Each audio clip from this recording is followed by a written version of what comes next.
എല്ലാവർക്കും സ്ട്രോബെറി ചാനലിലേക്ക് സ്വാഗതം. ഞാൻ ഗീതു. നമ്മുടെ നാട്ടിൽ വളരെ പോപ്പുലർ ആയിക്കൊണ്ടിരിക്കുന്ന ഒരു ഇൻഡോർ ഫാമിംഗ് ആണല്ലോ മൈക്രോഗ്രീൻസ് ഫാമിംഗ്. ഈ കൊച്ചു ചെടികൾ നമ്മുടെ ഡെയിലി ഡയറ്റിൽ ഉൾപ്പെടുത്തിയാൽ നമുക്ക് ലഭിക്കുന്ന ന്യൂട്രിയൻസിൻ്റെ അളവ് വളരെ അധികമാണ്. മൈക്രോഗ്രീൻസ് എന്താണെന്നും അതിൻ്റെ ഗുണങ്ങൾ എന്തൊക്കെയാണെന്നും അത് വീട്ടിൽ എളുപ്പത്തിൽ എങ്ങനെ വളർത്തിയെടുക്കാമെന്നതിനെക്കുറിച്ചൊക്കെ വളരെ വിശദമായൊരു വീഡിയോ ഞങ്ങൾ ചെയ്തിട്ടുണ്ട്. അതിന് വളരെ നല്ല റെസ്പോൺസാണ് ഞങ്ങൾക്ക് കിട്ടിക്കൊണ്ടിരിക്കുന്നത്. വീഡിയോ കാണാനായി മുകളിൽ കാണുന്ന ലിങ്കിൽ ക്ലിക്ക് ചെയ്യാം. അതുപോലെ തന്നെ ഡിസ്ക്രിപ്ഷൻ ബോക്സിലും ലിങ്ക് കൊടുത്തിട്ടുണ്ട്. ഒരിക്കൽ മൈക്രോഗ്രീൻസ് ഹാർവെസ്റ്റ് ചെയ്തതിന് ശേഷം വീണ്ടും വിത്ത് പാകാനായി എന്തൊക്കെ ഒരുക്കങ്ങൾ ചെയ്യണം, ചകിരിച്ചോറ് എങ്ങനെ തയ്യാറാക്കാം, ചകിരിച്ചോറും മണ്ണും ഇല്ലാതെ മൈക്രോഗ്രീൻസ് എങ്ങനെ വളർത്തിയെടുക്കാം, മൈക്രോഗ്രീൻസ് ഉൾപ്പെടുത്തിയുള്ള റെസിപ്പികൾ ഏതൊക്കെയാണ്, ഇങ്ങനെ പലവിധ സംശയങ്ങൾ കമൻറ്റ് ബോക്സിലൂടെയും അല്ലാതെയും പലരും നമ്മളോട് ചോദിച്ചിരുന്നു. ഈ സംശയങ്ങളൊക്കെ ക്ലാരിഫൈ ചെയ്യാൻ വേണ്ടി ഒരു മൈക്രോഗ്രീൻ സീരീസാണ് ഞങ്ങൾ ഇന്നിവിടെ സ്റ്റാർട്ട് ചെയ്യുന്നത്. കുട്ടികളെ കൊണ്ട് മൈക്രോഗ്രീൻസ് കഴിപ്പിക്കാൻ വേണ്ടി ചെയ്യാവുന്ന ഒരു സിമ്പിൾ റെസിപ്പിയുമായാണ് ഞാനിന്ന് വന്നിരിക്കുന്നത്.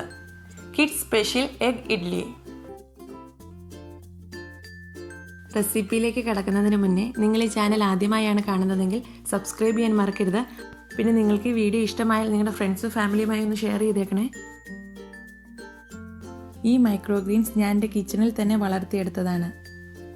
ഞാൻ താമസിക്കുന്ന അപ്പാർട്ട്മെൻറ്റിന് ബാൽക്കണി ഇല്ലാത്തത് കൊണ്ട് തന്നെ ഫ്രിഡ്ജിൻ്റെ മുകളിലും കൗണ്ടർ ടോപ്പിലും ഒക്കെ വെച്ചാണ് ഈ മൈക്രോഗ്രീൻ ഞാൻ വളർത്തിയെടുത്തിരിക്കുന്നത്. മണ്ണും ചകിരിച്ചോറും ഒന്നും ഇവിടെ അവൈലബിൾ ആയിരുന്നില്ല. ഇതൊന്നും ഉപയോഗിക്കാതെ തന്നെ വളരെ സിമ്പിളായിട്ടാണ് ഞാൻ ഈ മൈക്രോഗ്രീൻ ഇവിടെ വളർത്തിയെടുത്തിരിക്കുന്നത്. ഇന്നത്തെ ഈ റെസിപ്പിയിലേക്ക് ഒരു പിടി മൈക്രോഗ്രീൻസ് മാത്രമാണ് ഞാൻ എടുത്തിരിക്കുന്നത്. കാരണം ഇത് കുട്ടികൾക്കായതുകൊണ്ട് തന്നെ ഒരുപാട് ചേർത്താൽ കുട്ടികൾ കഴിക്കാതിരിക്കാൻ സാധ്യതയുണ്ട്. ചെറുപയർ മുളപ്പിച്ചുണ്ടാക്കിയ മൈക്രോഗ്രീൻസ് ആണിത്. ഇത് നന്നായി കഴുകിയതിന് ശേഷം വെള്ളം വാർന്നെടുത്തതാണ്. ഇത് തണ്ട് ഉൾപ്പെടെ കഴിക്കാവുന്നതാണ്. പക്ഷെ ഇത് കുട്ടികൾക്കായതുകൊണ്ട് തണ്ട് മാറ്റി ഇല മാത്രമാണ് ഞാനിന്ന് എടുക്കുന്നത്. അതുപോലെ തന്നെ ഈ ഇലകൾ വളരെ ചെറുതായതുകൊണ്ട് ഇത് മുറിക്കേണ്ട ആവശ്യമൊന്നുമില്ല. പിന്നെ ഇത് കുട്ടികൾക്കായതുകൊണ്ട് മാത്രമാണ് ഒരു കത്രിക ഉപയോഗിച്ച് ഇത് പറ്റുന്നത് പോലെ ചെറുതായിട്ട് കട്ട് ചെയ്തെടുക്കുന്നത്. ഇനി ഇതിലേക്ക് കുറച്ച് ക്യാരറ്റ് നല്ല പൊടിയായിട്ട് അരിഞ്ഞെടുക്കണം. ഒരു 2 ടേബിൾ സ്പൂൺ മതിയാവും. ക്യാരറ്റ് ഇങ്ങനെ അരിഞ്ഞെടുക്കുന്നതിന് പകരം ഗ്രേറ്റ് ചെയ്തെടുത്താലും മതിയാവും. അടുത്തതായി ഇതിലേക്ക് എടുക്കുന്നത് 2 ടേബിൾ സ്പൂൺ സവോള ചെറുതായി അരിഞ്ഞത്, 4 എഗ് ഇഡ്ലിയാണ് ഞാനിവിടെ തയ്യാറാക്കുന്നത്. അതിനായി 2 മുട്ടയാണ് ഞാൻ എടുക്കുന്നത്.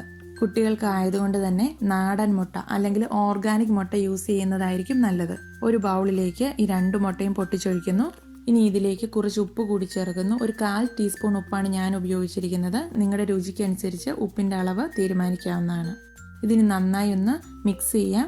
ഞാനിവിടെ ഒരു വിസ്കാണ് ഉപയോഗിക്കുന്നത്. നിങ്ങൾക്ക് സ്പൂണോ ഫോർക്കോ എന്ത് വേണമെങ്കിലും യൂസ് ചെയ്യാവുന്നതാണ്. ഇനി ഇതിലേക്ക് 2 ടേബിൾ സ്പൂൺ തേങ്ങ ചിരകിയത് ചേർക്കുന്നു,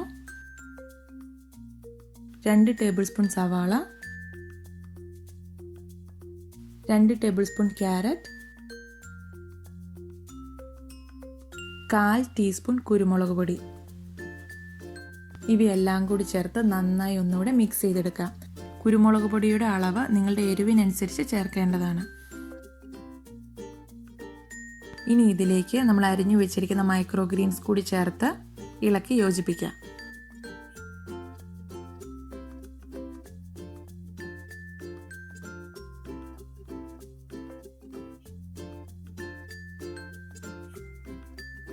ഇനി ഇത് പുഴുങ്ങിയെടുക്കാനായി ഒരു ഇഡ്ഡലി പാത്രം റെഡിയാക്കിയിട്ടുണ്ട്. ഇഡ്ഡലിത്തട്ടിൽ ഇത് പിടിക്കാതിരിക്കാനായി നന്നായി ഒന്ന് എണ്ണ തടവി കൊടുക്കാം. ഏതെണ്ണ വേണമെങ്കിലും ഉപയോഗിക്കാം. പക്ഷെ നല്ലെണ്ണ ഉണ്ടെങ്കിൽ അത് തന്നെ ഉപയോഗിക്കുക. അതായിരിക്കും ഒട്ടും പിടിക്കാതിരിക്കാൻ ഏറ്റവും നല്ലത്. ആവി വന്ന് തുടങ്ങിയതിന് ശേഷം ഇതിലേക്ക് മുട്ടയുടെ മിക്സ് ഒഴിച്ചു കൊടുക്കാം. ഈ മുട്ടയുടെ മിക്സ് ഇങ്ങനെ പുഴുങ്ങി തന്നെ എടുക്കണമെന്ന് നിർബന്ധമില്ല. നിങ്ങൾക്ക് പൊരിച്ച് വേണമെങ്കിലും കഴിക്കാവുന്നതാണ്. പക്ഷെ പൊരിച്ചെടുക്കുമ്പോൾ ഇതിലെ ക്യാരറ്റും സവോളയൊക്കെ കടിക്കാൻ കിട്ടും. ഇങ്ങനെ പുഴുങ്ങി എടുക്കുവാണെങ്കിൽ ഇവയൊന്നും കടിക്കാൻ കിട്ടത്തില്ല. ഇനി ഇത് മൂടി വെച്ചൊരു മീഡിയം ഫ്ലെയിമിലിട്ട് 7 തൊട്ട് 10 മിനിറ്റ് വരെ വേവിക്കാം. ഇപ്പോൾ ഒരു 7 മിനിറ്റ് കഴിഞ്ഞിട്ടുണ്ട്. ഇതൊന്ന് തുറന്ന് നോക്കാം. അതായത് നല്ല ബോള് പോലെ പൊങ്ങി വന്നിട്ടുണ്ട്. ഇത് ആവി നിൽക്കുമ്പോൾ ഇത് താന്ന് ഇഡ്ഡലി പരുവത്തിലാകും. ഇതിപ്പോൾ പാകത്തിന് വേവായിട്ടുണ്ട്. ഫ്ലെയിം ഓഫ് ചെയ്യാം.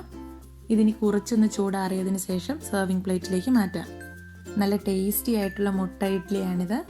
കുട്ടികൾക്കൊക്കെ നന്നായി ഇഷ്ടപ്പെടും. ഇഡ്ഡലി പോലെ തന്നെ നല്ല സോഫ്റ്റ് ആയിട്ടാണ് ഇതിരിക്കുന്നത്. നല്ല പ്രോട്ടീൻ റിച്ച് ആയിട്ടുള്ള ഹെൽത്തി ഫുഡാണിത്. നിങ്ങളെല്ലാവരും കുട്ടികൾക്ക് ഇതൊന്ന് ഉണ്ടാക്കി കൊടുക്കണം. എന്നിട്ട് നിങ്ങളുടെ അഭിപ്രായങ്ങൾ കമൻറ്റ് ബോക്സിലൂടെ ഞങ്ങളെ അറിയിക്കുമെന്നും പ്രതീക്ഷിക്കുന്നു. Thank you for watching. പുതിയൊരു മൈക്രോഗ്രീൻ റെസിപ്പിയുമായി ഉടൻ കാണാം.